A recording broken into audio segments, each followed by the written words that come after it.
Why is Donald Trump attacking DEI? What does this say about our country? And how should we as Christians respond? My name is Trey, and this is the Righteousness and Justice Podcast.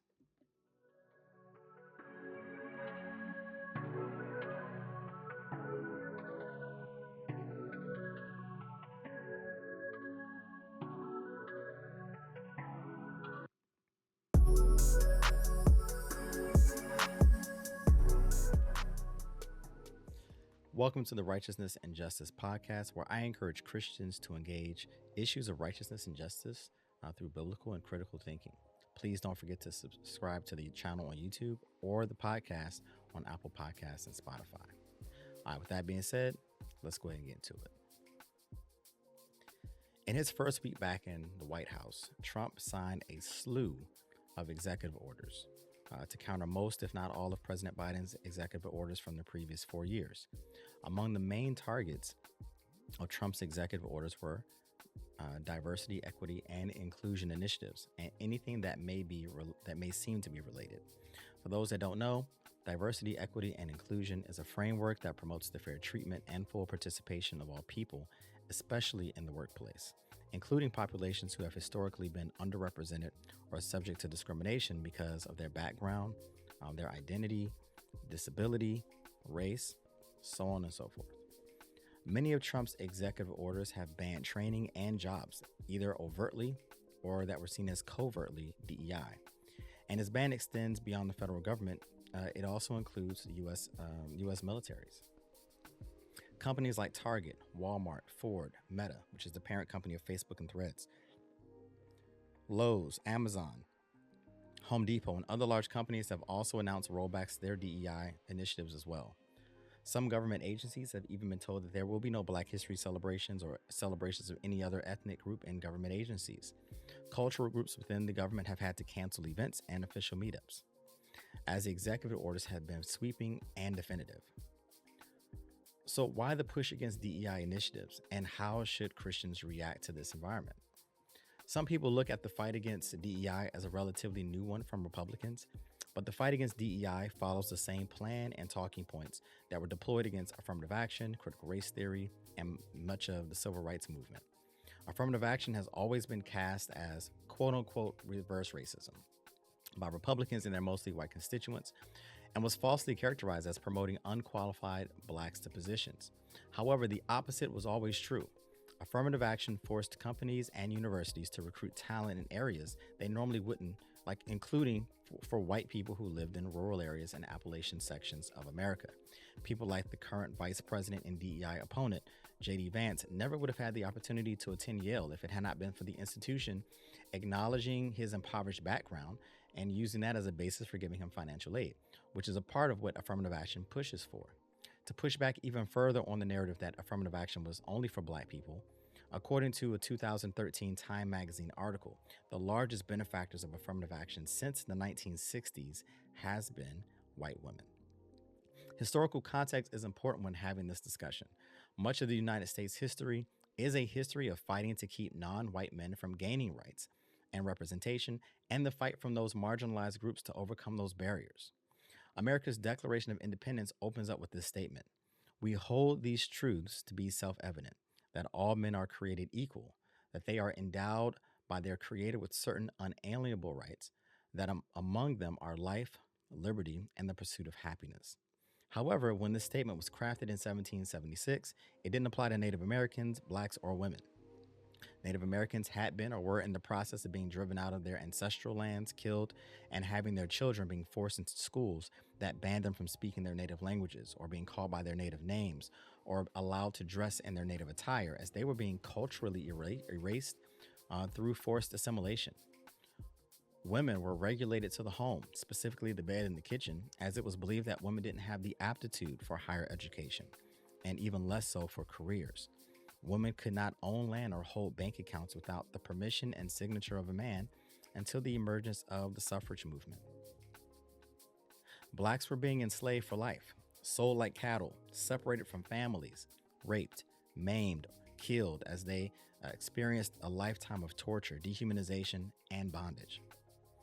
After slavery ended following the end of the Civil War, America entered into a Reconstruction period where blacks gained political offices and were promised 40 acres and a mule as restitution for hundreds of years of forced free labor and the opportunity to establish property rights and a financial base. Here is where America had its very first opportunity to make wrong its rights of slavery.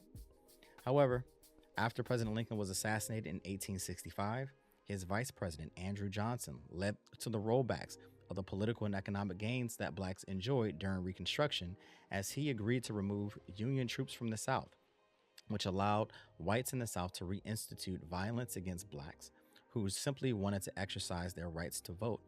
And in addition to it, many Southern states created voting laws, like the Grandfather Clause, that stated that those who enjoyed the right to vote prior to 1866 or 1867 and their lineal descendants would be exempt from recently enacted educational, property, and tax requirements for voting.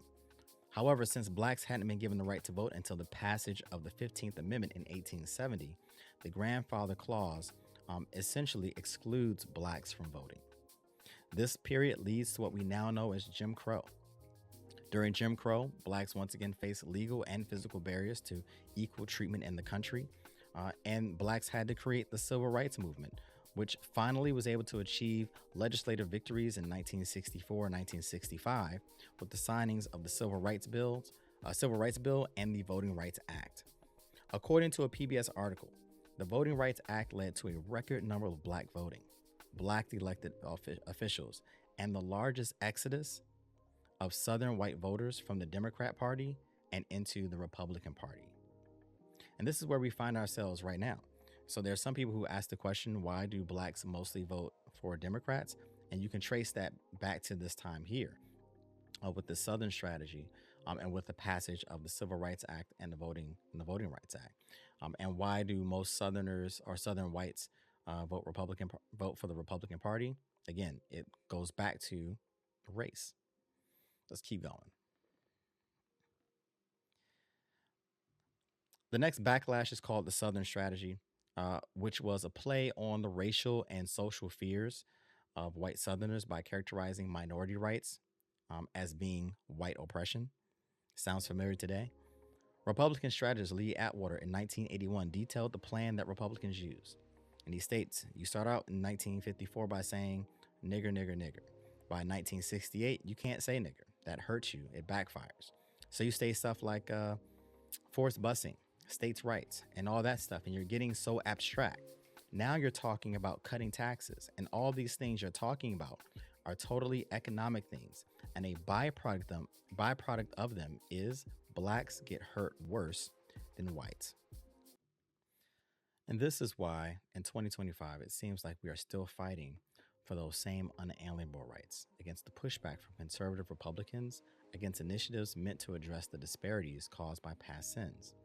As Dr. Eddie Glaude from Princeton University stated in an MSNBC panel, America is not unique in its sins. Where we may be unique, or where we may be singular, is our refusal to acknowledge them and the legends and myths we tell about our inherent goodness to hide and cover and conceal so that we can maintain a kind of willful ignorance to protect our innocence. And Jamar Tisby, in his latest book, The Spirit of Justice, describes what we're seeing today as this. The full truth is that any substantive initiative for racial progress will face vocal, targeted, and even violent obstruction. Racist backlash follows every gesture towards racial justice.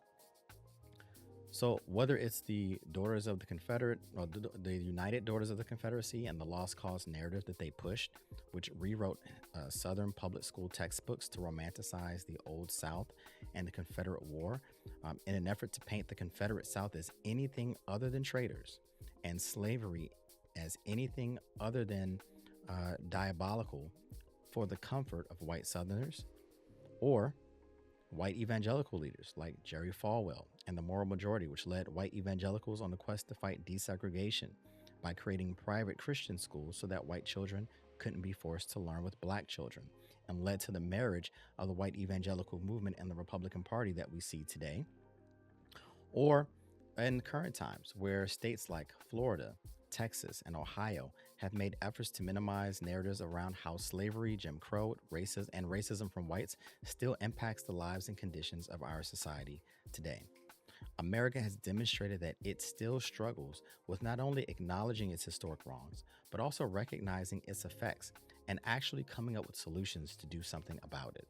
Instead, the country would rather hide behind false narratives like meritocracy to make itself feel better and ignore the obvious. The attacks on DEI via Trump's executive orders provide muscle for Republicans' years long desire to erase initiatives like affirmative action and DEI, corporate efforts to diversify workforce and leadership, grants to provide minorities opportunities to access capital in ways they haven't been able to historically, consideration into institutions of learning that otherwise would not be available to them, opportunities for people to display the beauty of their culture and backgrounds, and opportunities to show how different people from different backgrounds have contributed to the history and the making of America. It's very much America, or to be more accurate, certain sections of America, doing everything in their power to not only not fix the residue of historic injustice, but to rewrite the American narrative in ways that makes these historic wrongs never occurring. It is a large effort to erase the images and stories of people that make certain white Americans uncomfortable. Proverbs 28:13 states, "The one who conceals his sins will not prosper, but whoever confesses and renounces them will find mercy." It's beyond time for America to stop trying to conceal the sins of how it's treated people throughout the years, the injustices, the inhumane treatment, the discrimination. The best way for the country to move forward is together, but we can't do that based on lies.